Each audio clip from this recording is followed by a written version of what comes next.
एक साधक के चार कन्या थीं, एक से बढ़कर एक सुंदर। एक दिन चारों नदी पर नहाने गई थीं। तभी देखा एक राजा घोड़े पर बैठ नदी किनारे से जा रहा था। जाते जाते कुछ सुन वो कौतूहल में भर गया, बकुल पेड़ के ओट में हो गया।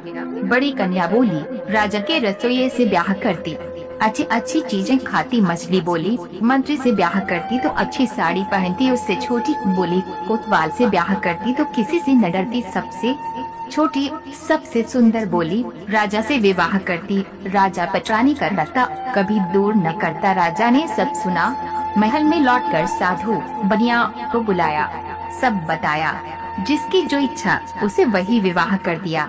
खुद छोटी से विवाह कर पटरानी बना, चैन से रखा। अन्य विवाह कर वहाँ दासी बन रही।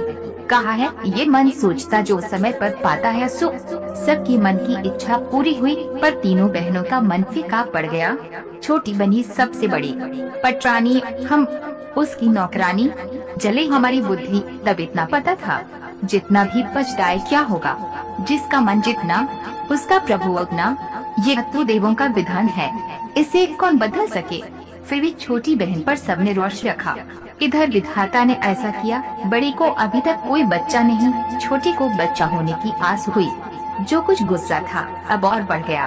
तीनों ने मिल कहा, हम बड़ी होकर बाँझ खाली बैठी, ये इतनी छोटी होकर भी बनेगी बेटी बेटे की माँ। अब मौका है, देख लेंगे। तीनों रो जाती, बहन को मीठी मीठी बात कहकर फुसलाती। कोई बेच कर थी, कोई जूड़ा गूंथ देती, कोई पान बना देती, कोई पाँव सहला देती। यूँ सब मिल सेवा करती।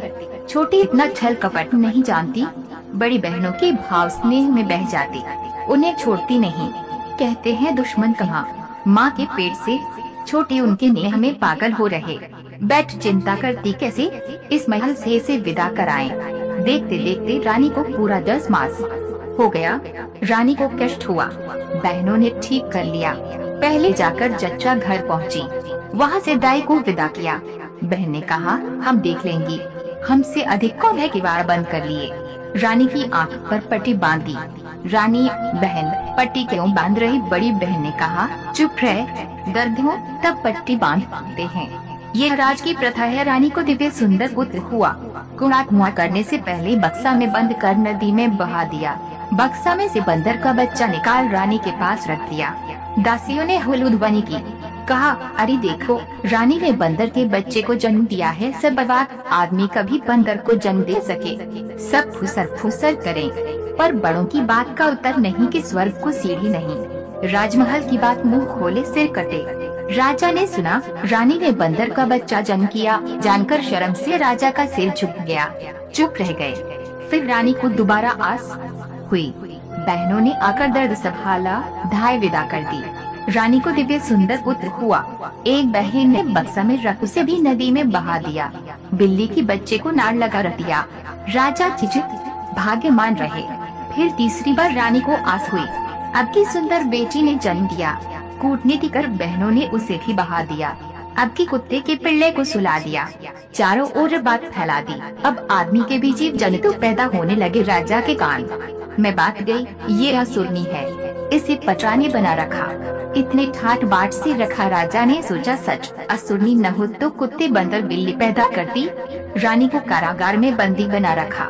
राजा की पटरानी सोने के गहने भारी लगते, आज पहने कल फेंक देती। अब लोहे की कड़ी पड़ी, आज खूब मोटे कपड़े पहने हैं। दूध घी में रहने वाले मोटे भात को तरस रही। उसकी आंख से आंसू सूखते नहीं। क्या करे क्या न करे, भाग्य तो सहना होगा। रानी के बेटी बेटे को किसने रख बड़ा किया। बक्सा जाकर किनारे लगा, वहीं राजा के मालिक का घर है। भाग्य या कर्म से तीनों बच्चे मिले। अपने बच्चे समूह का लालन पालन किया। राजा के कुंवर चांद सा चेहरा मालिक के घर में चंद्रकला की तरह बढ़े। तीनों भाई बहन घूमते घूमते एक पहाड़ी पर चढ़े। एक झरना बह रहा था। वन कहाँ से कहाँ तक फैला है। झरने के किनारे घना बरगद का पेड़, उसके नीचे ऋषि तप कर रहे थे। उनकी 12 हाथ की जटा, 5 हाथ का 4 हाथ की नाक, गले तक ऊंची बांधी। तरह तरह के फल लता खिलकर झड़ रहे। कई जीव जंतु फिर रहे। तरह तरह की चिड़िया। एक साथ वर्ण पक्षी ऋषि के पास बैठा। देखकर बड़े भाई को पसंद आ गया। जाकर पक्षी को पकड़ा, वह पत्थर हो गया। छोटे भाई ने भी वैसे ही किया, वह भी पत्थर का हो गया। अब कुंवरी अवाक अकेली वन में डर लगा। कोई उपाय न देख ऋषि के पास जा चरणों में गिरी, रोने लगी। विकल्प देकर ऋषि ने कहा, जा झरने से अजूरी पानी लाकर उन पर डाल दे, बचाएंगे। सब जाकर पक्षी के पाँव में गिरना, वह तुम्हारा बहुत उपकार करेगा। कुंवरी ने वही किया। भाई जाकर पक्षी के पाँव में पड़े। पक्षी उड़कर कुंवरी के हाथ पर पड़ा। कुंवरी ने सहला दिया। पक्षी ने कहा, तुम इस वन में रहो, मैं सहायता करूँगा, कोई विपद न हो। यहाँ के सारे जन तो मेरे कहने में हैं, बुलाकर समझा दूंगा। वो देखो बरगद के पेड़ के नीचे घर है, वहाँ तुम रहना, वहाँ कोई अभाव नहीं। जब जो इच्छा हो खाना पहनना। कुंवर कुंवरी मजे में रहते। पक्षी उनका ध्यान रखता। बाघ सिंह सियार सदा घेरे रहते। पक्षी ऐसे वश में किए कि वहाँ बाघ सियार एक घाट पानी पीते, वन में फल वगैरह खाते, हंसी खुशी फिरते। बच्चों के दिन चैन से कटते। एक दिन राजा पारधी पर वन में आए, फिर रहे पर कहीं खरगोश तक न दिखा, चिड़िया की बोली तक न सुनी। राजा थक कर पेड़ तले बैठ गए। तभी कुंवर खेलते उधर निकले। वन में ऐसे सुंदर बालक कहाँ से आए? राजा अचंभे में भर गया। देखते देखते राजा को रोमांच हो गया, आंखें बह चली। दोनों को पास बुलाया, गोद में बिठाया। किसके बेटे हो पूछा तो कहा, हम माली की संतान हैं। वन में एक पक्षी हमारा साथी है, उसने घर बार देकर सुख से रखा है। माली के चांद से बेटे पर मेरे भाग्य में कुत्ता बिल्ली। सोचकर राजा दुखी हो रो पड़े। राजा का दुख देख उन्होंने समझाया। पूछा, किधर आए? राजा, पारिधी पर वन में खरगोश भी न मिला। दोनों ने सब कह दिया।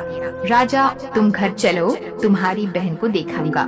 सांझ ढल रही, आज तुम्हारा मेहमान हो। उनका बच्चे राजा का हाथ पकड़ घर ले आए। उधर बहन 6 तरकारी 9 भाजी बना भाइयों की बाट देख रही थी। आज इतनी देर कहाँ की? तो भाइयों ने राजा को दिखा, सब बताया।